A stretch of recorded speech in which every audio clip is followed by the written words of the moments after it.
الرحیم نحمدہ ونصلی علی رسولہ الکریم۔ براہین احمدیہ چہار حصص کا تعارف پیش کیا جاتا ہے۔ براہین احمدیہ کا پہلا اور دوسرا حصہ 1880 میں اور تیسرا حصہ 1882 میں اور چوتھا حصہ 1884 میں پہلی بار شائع ہوا۔ یہ وہ زمانہ تھا جبکہ انگریزی دور حکومت پورے عروج پر تھا اور عیسائی مشنری پوری قوت سے تبلیغ عیسائیت میں مشغول تھے۔ جگہ جگہ بائبل سوسائٹیاں قائم کی گئیں اور اسلام اور بانی اسلام کے خلاف صدہا کتابیں شائع کی گئیں اور کروڑ ہا کی تعداد میں مفت پمفلٹ تقسیم کیے گئے۔ ان کی رفتار ترقی کا اندازہ اس سے لگایا جا سکتا ہے کہ 1851 میں عیسائیوں کی تعداد ہندوستان میں 91,000 تھی اور 30 سال کے بعد 1881 میں 4,70,000 تک پہنچ گئی۔ دوسری طرف آریہ سماج اور برہمو سماج کی تحریکوں نے جو اپنے شباب پر تھیں اسلام کو اپنے اعتراضات کا نشانہ بنایا ہوا تھا۔ گویا اسلام دشمنوں کے نرغے میں گھر کر رہ گیا تھا۔ ان سب تحریکوں کا مقصد وحید اسلام کو کچل ڈالنا اور قرآن مجید اور بانی اسلام کی صداقت کو دنیا کی نگاہوں میں مشتبہ کرنا تھا۔ آریہ سماج ویدوں کے بعد کسی الہام الہی کی قائل نہ تھی اور برہمو سماج والے سرے سے الہام الہی کے منکر تھے اور مجرد عقل کو اصول نجات کے لیے کافی خیال کرتے تھے، اور تعلیم یافتہ مسلمان یورپ کے گمراہ کن فلسفے سے متاثر ہو کر اور عیسائی ملکوں کی ظاہری اور مادی ترقیات کو دیکھ کر الہام الہی کے منکر ہو رہے تھے، اور علماء کا گروہ آپس میں تکفیر بازی کی جنگ لڑ رہا تھا۔ اسلام کی اس بے بسی و بے کسی کا نقشہ مولانا حالی مرحوم نے 1889 میں اپنی مسدس میں یوں کھینچا ہے۔ لکھتے ہیں، رہا دین باقی نہ اسلام باقی، ایک اسلام کا رہ گیا نام باقی۔ پھر ملت اسلامیہ کی ایک باغ سے تمثیل دے کر فرماتے ہیں، پھر ایک باغ دیکھے گا اجڑا سراسر، جہاں خاک اڑتی ہے ہر سو برابر، نہیں تازگی کا کہیں نام جس پر، ہری ٹہنیاں جھڑ گئیں جس کی جل کر، نہیں پھول پھل جس میں آنے کے قابل، ہوئے روکھ جس کے جلانے کے قابل، یہ آواز پیہم وہاں آ رہی ہے کہ اسلام کا باغ ویراں یہی ہے۔ اس ماحول میں جبکہ قرآن مجید کی حقیقت اور حضرت صلی اللہ علیہ وسلم کی صداقت خود مسلمان کہلانے والوں پر بھی مشتبہ ہو رہی تھی اور کئی ان میں سے عیسائیت کی آغوش میں آ گرے تھے، آپ علیہ السلام نے براہین احمدیہ کتاب لکھی جس میں آپ نے قرآن مجید کا کلام الہی اور مکمل کتاب اور بے نظیر ہونا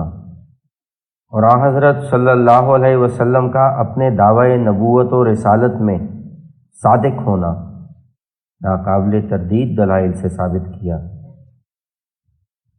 اور ان دلائل کے مقابل کسی دشمن اسلام کے ایسے دلائل کے ثلث یا ربع یا خمس پیش کرنے والے کے لیے 10,000 روپیے کا انعام مقرر کیا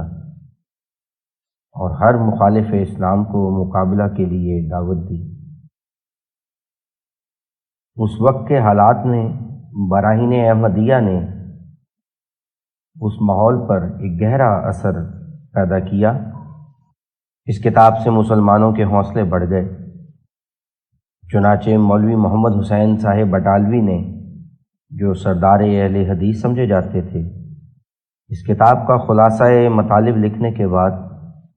اپنی رائے ان الفاظ میں ظاہر کی۔ مولوی محمد حسین صاحب بٹالوی لکھتے ہیں، اب ہم اپنی رائے نہایت مختصر اور بے مبالغہ الفاظ میں ظاہر کرتے ہیں۔ ہماری رائے میں یہ کتاب اس زمانے میں اور موجودہ حالت کی نظر سے ایسی کتاب ہے جس کی نظیر آج تک اسلام میں شائع نہیں ہوئی اور آئندہ کی خبر نہیں۔ لعل اللہ یحدث بعد ذلک امرا۔ اور اس کا مؤلف بھی اسلام کی مالی و جانی و قلمی و لسانی و حالی و کالی نصرت میں ایسا ثابت قدم نکلا ہے جس کی نظیر پہلے مسلمانوں میں بہت ہی کم پائی گئی ہے۔ مولوی محمد حسین صاحب بٹالوی آگے چل کے لکھتے ہیں، ہمارے ان الفاظ کو کوئی ایشیائی مبالغہ سمجھے تو ہم کو کم سے کم ایک ایسی کتاب بتا دے جس میں جملہ فرقہ ہائے مخالفین اسلام، خصوصاً فرقہ آریہ و برہم سماج سے اس زور شور سے مقابلہ پایا جاتا ہو، اور دو چار ایسے اشخاص انصار اسلام کی نشاندہی کرے جنہوں نے اسلام کی نصرت مالی و جانی و قلمی و لسانی کے علاوہ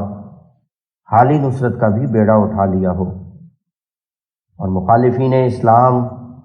اور منکرین الہام کے مقابلے میں مردانہ تحدی کے ساتھ یہ دعویٰ کیا ہو کہ جس کو وجود الہام کا شک ہو وہ ہمارے پاس آ کر اس کا تجربہ و مشاہدہ کر لے، اور اس تجربہ و مشاہدہ کا اقوام غیر کو مزہ بھی چکھا دیا ہو۔ اشاعت السنہ جلد 7 نمبر 6 صفحہ 169 170۔ سامعین کرام، یہ وہ عظیم الشان کتاب ہے جو اپنے زمانے کی ضرورت کے لحاظ سے بے نظیر کتاب ثابت ہوئی، جس کا مقابلہ کرنے سے تمام منکرین اسلام عاجز آ گئے اور اسلام کو فتح عظیم حاصل ہوئی۔ ایسی کتاب کی طباعت و اشاعت میں معاونت کرنے کے لیے مسلمان امراء اور خواص و عوام کو اپیلیں کی گئیں، لیکن چند مسلمانوں نے بطور اعانت و پیش کی قیمت روپیہ بھیجا۔